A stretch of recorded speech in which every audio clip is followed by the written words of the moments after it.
It has been a long time since fans have been this mad at Fortnite, and today, I'll tell you why. There's a long list of problems that Epic needs to address, and we'll start with the most obvious. So, this season Fortnite added a weapon that was basically 7 guided missile launchers at once and thought it wouldn't be the most broken thing in Season 4.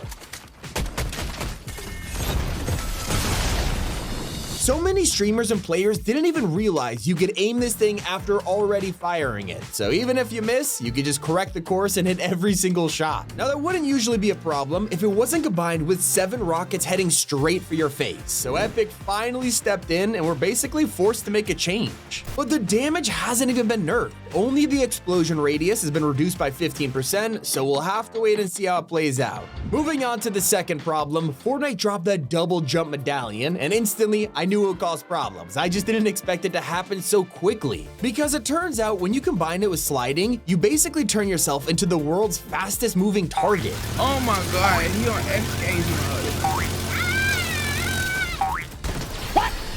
This thing has become one of Fortnite's most infamous medallions. Literally none of the previous ones have felt this powerful, but it turns out it's not lasting long. Epic just threw it on the ground, stomped it into the dirt, giving both of them a huge nerf. So what changed?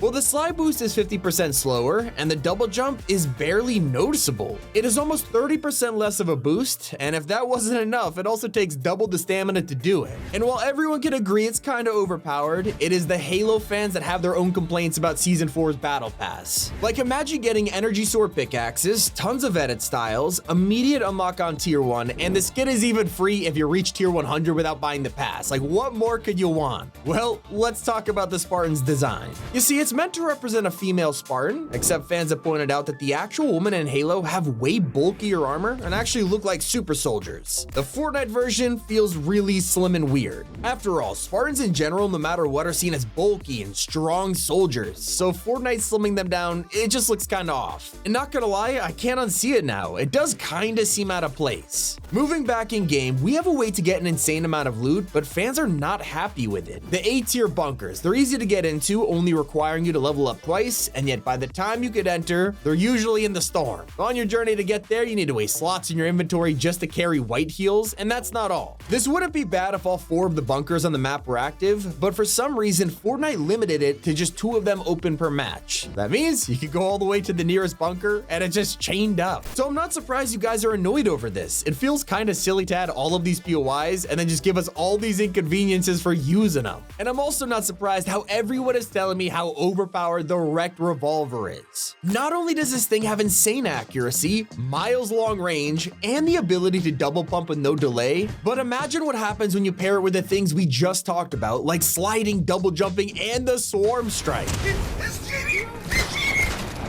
Yeah, boy. In fact, this was such a problem that Fortnite just gutted the weapon. Now, you'll see much less range and a slight damage reduction, although even that is still powerful. Then Epic hit us with the biggest change, banning double pump. There is now a 1-second delay between them, but luckily, you can still combo it with shotties. Another major problem in Fortnite right now is that getting S+ is extremely difficult, especially in the time limit you have per match. Normally, it wouldn't matter that it's so hard to achieve, but Epic designed an entire exclusive boon for this, and it's the only way to get items like the Mythic Scar. So I went into a private match to try and get this, and with over 34 eliminations and 2 bosses taken down, I still couldn't reach it. That's insane. Normally, fans would be going crazy over the difficulty, but it's actually the only barrier stopping the new weapons from being even more overpowered. So technically, it's kind of a good thing right now. I also speak a lot for people when I ask, where is Helldivers? After all, the entire season is inspired by the game, from the upcoming airstrike to the lead spitter, and the whole OXR based on Helldivers and Starship Troopers, so like, where's the collab? It's crazy to think that Fortnite went out of their way to capitalize on the hype for the game by doing it themselves, and then just didn't let us play as them. And it's a reoccurring theme, like when Wreck came out and all anyone could talk about was how it was obviously inspired by Mad Max, Wasteland Desert, to the scrap metal cars and the heavy metal music, not to mention the fact it literally released the same week as Furiosa. Then we never get a crossover. It makes 0 sense, and now they've done it again this season. It's even weirder because Sony owns a stake in Epic Games, and they also own the right to Helldivers. We've gotten the MCU Spider-Man, Ghostbusters, Miles Morales, Godzilla, RoboCop, the list goes on, and yet it's hard to believe that Epic wouldn't have been able to get Helldivers from Sony. The only logical conclusion is they simply didn't ask for a collab, and that's even weirder. So while we sit here and wonder what happened, let's talk about the group of Fortnite fans who can't even play this season. Turns out when you design the entire map around insects and creepy crawlies, some people, they just don't like it. They just want to play a shooter game, and now they have to fight hordes of bugs. Obviously, it's not like they're giant spiders or people with arachnophobia, but they still unsettle quite a few people, and fans were hoping to see some kind of slider that tones them down a little, kind of like Grounded does. And you guys won't stop pointing out that the brand new sweeper shotgun, it needs to be stronger. Well, it's pretty nice to have something like the old tack in the game. No one seems to be picking it up when other shotties and even the new revolver are in the loot pool, and they do the same job but even better. When I looked into the #1 thing you guys would change about the new battle passes, an insane amount of people all had the same answer: drift. He's back in the new OG season with the Rift Reaver Drift outfit, and while it looks really cool and super similar to the exclusive version, there is one thing missing: his face. Back in Chapter 1, you could take the mask off to reveal some of his face, and it was meant to show that this is the very same guy from the Season 5 trailer. That's right, he was here spray painting Durburger's head in the Cali desert before getting rifted into Fortnite. Well, you wouldn't know any of that by looking at the current skin, because there is no edit style that lets you take off the mask. If I showed you every single post complaining about this, I'd be here for hours, so it's obvious that fans really want it. Hopefully Epic decides to give it out as a bonus reward or an additional style later down the line, because it means that only actual OGs from Chapter 1 get to enjoy it for now. Probably one of the weirdest decisions Fortnite has made has to be the removal of auto claim. So basically, if you have the Fortnite crew and are trying to balance 3 battle passes at the same time, this auto claim button has been saving a lot of time. It immediately grants you the next tier every time we level up. You know, the way battle passes are supposed to work. Well, at the end of last season, Fortnite just deleted the button with zero explanation, forcing us to manually unlock tiers for all 3 battle passes at the same time. It's super annoying, and if you don't mind doing this, then you could simply disable auto claim, but now we don't even get a choice. Fans were praying it would return with Season 4, but it's still missing, so I guess this is our official plea to Epic: bring auto claim back. So, as I'm going through all of your guys' comments and concerns about the season, a pattern is starting to form. Basically, every new gun in the loot pool, it's overpowered. The revolver, the swarm strike, the medallions, and now the lead spitter. In normal BR, this thing absolutely shreds builds, and it has literally 0 cooldown, so you can just unload 600 bullets at a single enemy without a care in the world. And personally, I do kind of like it, but I can see why pro players aren't so happy about it. Bruh.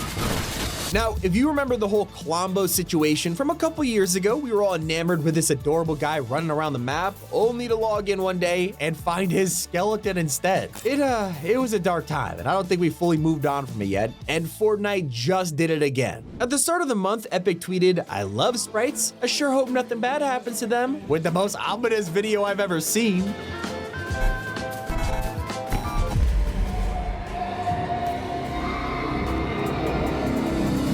So what happened next? Well, fans replied begging Fortnite to leave him alone, only to be given goodbye posts from the sprite saying, "Remember me always," and "I'll watch over you." We really should have enjoyed the time we had with them, because once Season 4 dropped, sprites were officially vaulted. And judging from the 1,000 replies to this post, fans are devastated. Here's where things truly get weird, because Fortnite has also been vaulting items that just came out. One of the many new exotics in Season 4 is the Shotgun Slow Launcher, and I give you the current opinion on how useful this is, except nobody has gotten the chance to play with it. In just days of releasing, Fortnite deleted it from the loot pool because if you tried to pick it up, it would just disappear.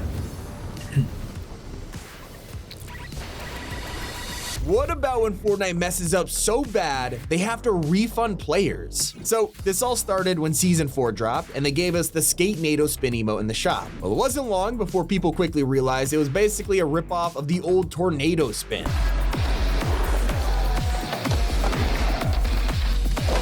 Okay, it's pretty lazy, but if you already own the old one, you can just avoid buying the new emote, right? Well, that's until you realize this was included in the Satellite Striker bundle, and there are plenty of players who wanted the full set, but have the old Tornado Spin emote. Essentially, this meant that the bundle was 100 V-Bucks more expensive than it would have been without throwing the Skate NATO in there, and that just kind of sucks. So fans went on social media to complain about Epic shoving reskins down the throat to justify higher bundle prices, and turns out they actually listened to the fans. Soon, everyone who owns both of of these dances will be given 100 V-Bucks or given the chance to refund their skate NATO without using a return ticket. And later down the line, they're gonna go even further by offering both of these emotes together in a separate bundle for a heavy discount, which makes sense. If you want them both, there is no point paying twice for basically the same thing. So you gotta love Epic for doing that. Although most of these things you guys have been complaining about, it's pretty universal. Every season we have some feedback that I don't fully agree with. The best example is with the huge monolith on the map that's actually teasing an upcoming concert instead of the storyline. Now sure, it's disappointing that something which looks as cool as this, it's not gonna be part of the mystery we have to unravel, but it's also not surprising. Fortnite has historically always been known to tease collabs like this, especially recently with festival artists appearing all over the island, and even item shop skins like Deadmau5 getting their own room. Remember when the Wanderer showed up and we all thought it was a cool new original storyline character, and then he just turned out to be Dr. Doom? Well, it still ended up being a really cool teaser that everyone kinda loves looking back on. So before we judge the monolith, let's see what it has in store for us. Although I definitely agree with you guys pointing out the major performance issues in season 4, because it feels like every time a new season launches, it runs horribly, but recently it's been worse than ever. Thanks to micro stutters, rubber banding, server lag, frame rate drops, and more, some are arguing this might be one of the roughest launches we've had in a long time, and are hoping Epic drops an update soon that'll optimize it more. And you can't really argue with that. Now, if you look at the new battle pass, it's just as confusing, because if I showed it to you without any context, it'd be impossible to guess the theme of season 4. It's only when you dive deep into the backstories of the OXR characters that you understand they're the bug fighting squad. But other than that, it kinda lacks a theme that people resonate with. Most of them are just original skins dressed up as agents, instead of at least throwing one or two villains in there. Usually we get the bad guy too, whether it's Kato Thorne, Fletcher Kane, the Cube Queen, the list goes on. But considering there's no single villain this season, I guess they had no one to add. After fans brought up this problem, they all had the same answer. We should have had some kind of insect skin in there. Like even the bug scientist who appears in loading screens could have had his own slot instead of just being an item shop skin, and I 100% agree with this. Even when we get cool and unique designs for outfits, their concept art is usually available to the public, revealing they could have been way better. Let's take a look at the best examples. Fans are shocked that skins like Danica originally looked like this in the surveys, and turns out there's an explanation. Usually concept art is very stylized and doesn't always look great when translated directly without any changes, so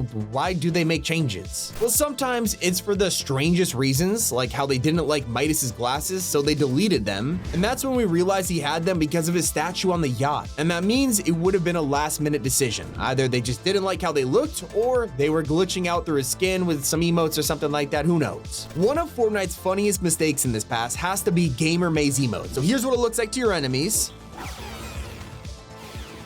Except you wouldn't use this while facing someone. You use it when a game ends or after you've eliminated someone and they're spectating you. So when you use it the way it's supposed to, everyone will just see the letters backwards instead.